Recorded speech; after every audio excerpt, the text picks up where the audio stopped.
There was one chip that was already being made. And I remember the day the head of IC design, Bob Ola, and he had with him the designer of the 80-column chip. Meanwhile, I'm having a new VIC chip made. I've got an MMU. We hadn't done an MMU before. I had a super PLI array and this 80-column chip. It should be the slam dunk. They've been working on it for our 16-bit machine we never released called the Z8000. And I asked one question of Kim, the designer. I said, is it a superset of the 6845, the most well-known chip of the era for doing graphics? And he went, yeah. That was the wrong question. I screwed up, right? I should have asked, if I ask you if it's a superset of the 6845, will you know what I'm talking about? He didn't.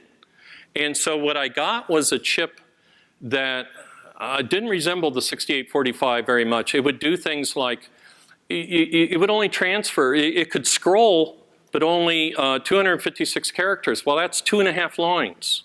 Why not scroll the whole screen by one, but it would scroll just that amount. And then he did things like, there was no interrupt that told us when it was done. And he said, well, just pull the register. So what we started doing every time he was around is we just started answering the telephone whether it had rung or not.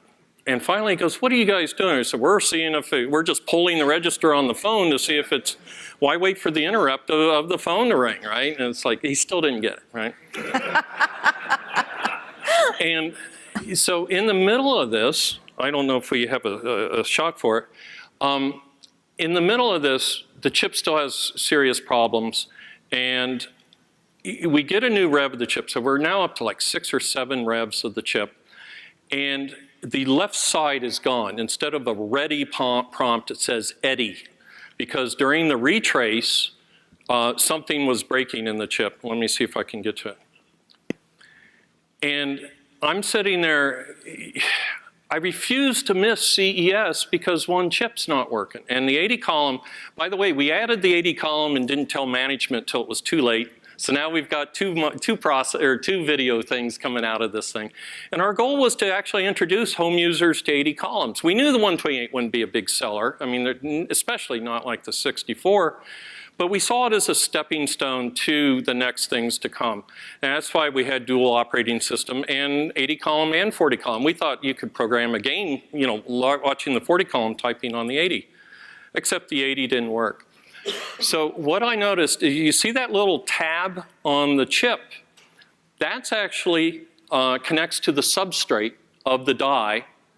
And if you remember nothing else, don't black box anything, even chips. I knew that's the substrate of the die. I put my scope probe on it, and I could see the voltage going like this. What he had done is he had tried to slip in what's called a back bias generator. He wanted to speed the, he wanted to make the chip use less power. He did this in December, by the way, and CES is in January.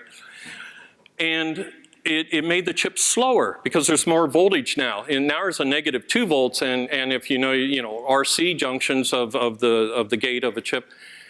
And so what I did was I took a chance and I grounded out that little gold tab like you see on the side there, and the chip starts working. He walks in, and you'd have thought I'd shot his child. He wanted me to take it off. He liked it better broken because the wire shorts out his, he's like he felt the pain of the chip or something. And so that's just to get us back to what was working.